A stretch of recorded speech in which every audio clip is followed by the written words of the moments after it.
Bismillahirrahmanirrahim. Assalamualaikum warahmatullahi wabarakatuh.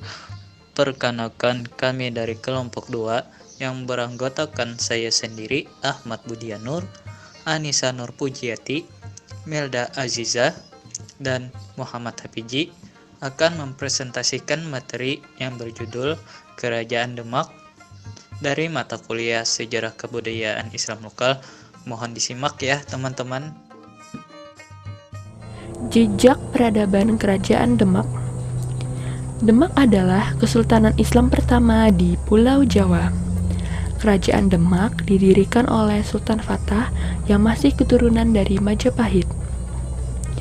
Sebagai kerajaan Islam pertama di Pulau Jawa, Kerajaan Demak sangat berperan besar dalam proses Islamisasi pada masa itu.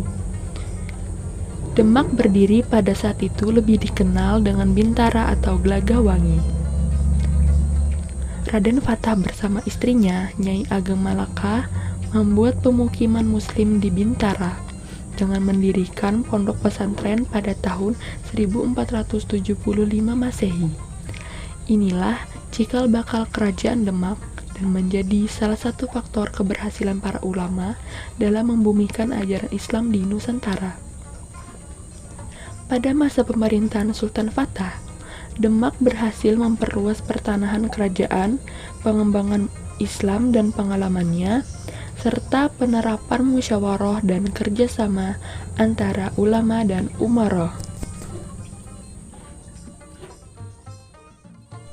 Beberapa peninggalan Kerajaan Demak diantaranya yaitu: yang pertama ada Masjid Agung Demak.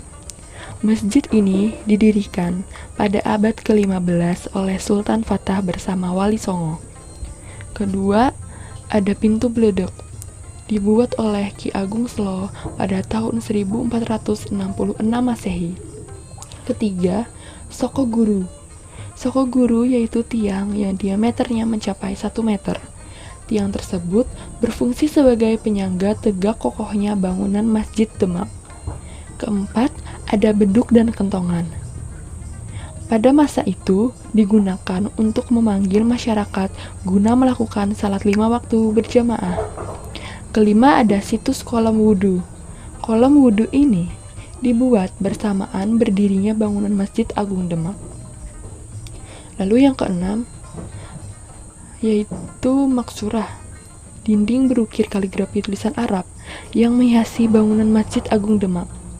Ketujuh, ada Dampar Kencana, merupakan singgasana para sultan yang selanjutnya dialihfungsikan sebagai mimbar khutbah di Masjid Agung Demak.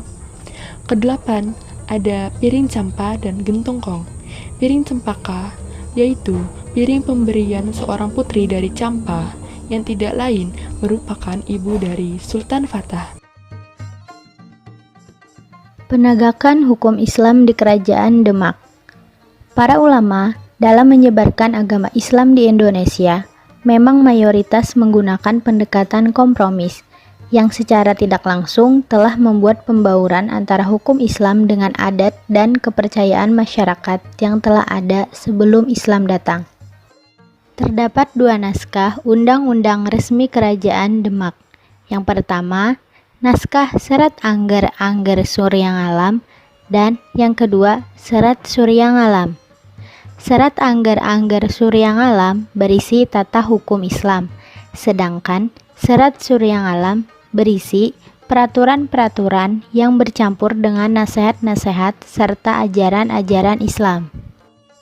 Setelah Kerajaan Demak berkuasa kurang lebih setengah abad lamanya, hasil peradaban Demak yang sampai saat ini masih dirasakan diantaranya yaitu: 1.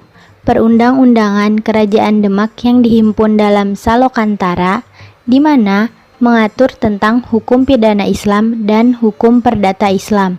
2. Gelar penghulu atau kepala. 3. Muncul kesenian seperti wayang orang, wayang topeng, gamelan, tembang macapat, pembuatan keris, dan hikayat-hikayat Jawa. Raja-raja Kerajaan Demak. Raja-raja yang pernah memerintah Kerajaan Demak adalah sebagai berikut. Pertama, Raden Patah. Raden Patah merupakan pendiri sekaligus Sultan pertama Kerajaan Demak.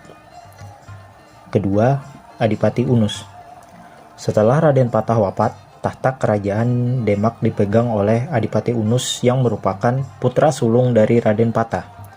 Ia memerintah Demak dari tahun 1518 sampai 1521 Masehi.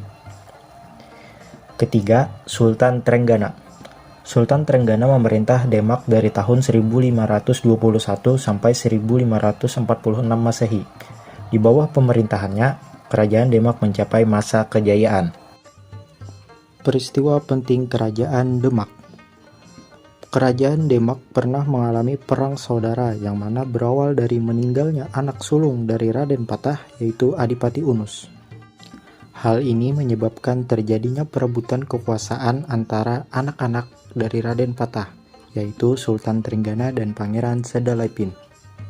Namun akhirnya Kerajaan Demak mampu dipimpin oleh Sultan Trenggana dengan menyuruh anaknya, yaitu Prawoto, untuk membunuh Pangeran Sedalepin. Pada masa kekuasaan Sultan Trenggana, Demak mencapai puncak keemasan dengan luasnya kekuasaan dari Jawa Barat sampai Jawa Timur. Hasil dari pemerintahannya adalah Demak memiliki benteng bawahan di barat, yaitu di Cirebon. Tetapi Kesultanan Cirebon akhirnya tidak tunduk setelah Demak berubah menjadi Kesultanan Pajang. Kehidupan ekonomi. Demak memiliki letak yang sangat strategis di jalur perdagangan Nusantara, yang mana memungkinkan Demak berkembang sebagai kerajaan maritim. Dalam kegiatan perdagangan, Demak berperan sebagai penghubung antara daerah penghasil rempah di Indonesia bagian timur dan penghasil rempah Indonesia bagian barat. Sebagai kerajaan Islam yang memiliki wilayah di pedalaman, Demak juga memperhatikan masalah pertanian, sehingga beras merupakan salah satu hasil pertanian yang menjadi komoditi dagang. Dengan demikian, kegiatan perdagangan ditunjang oleh hasil pertanian, mengakibatkan Demak memperoleh keuntungan di bidang ekonomi. Kehidupan sosial budaya. Kehidupan sosial budaya masyarakat Demak lebih berdasarkan pada agama dan budaya Islam, karena pada dasarnya Demak adalah pusat penyebaran Islam di Pulau Jawa. Sebagai pusat penyebaran Islam, Demak menjadi tempat berkumpulnya para wali seperti Sunan Kalijaga, Sunan Muria, Sunan Kudus, dan Sunan Bonang. Para wali menjadi penasehat bagi Raja Demak. Dalam bidang budaya, banyak hal yang menarik yang merupakan peninggalan dari Kerajaan Demak. Salah satunya adalah Masjid Demak, di mana salah satu tiang utamanya terbuat dari pecahan kayu yang disebut Soko Tatal. Keruntuhan Kerajaan Demak. Setelah wafatnya Sultan Trenggana menimbulkan kekacauan politik yang hebat di Keraton Demak. Negeri bagian berusaha melepaskan diri dan tidak mengakui lagi kekuasaan Demak. Di Demak sendiri timbul pertentangan antara para ahli waris yang saling berebut tahta. Terima kasih ya buat teman-teman yang sudah nyimak dan nonton materi dari kami. Kurang lebihnya mohon dimaafkan. Salah hilap mohon maaf. Wassalamualaikum warahmatullahi wabarakatuh. Jangan lupa like dan subscribe-nya ya teman-teman.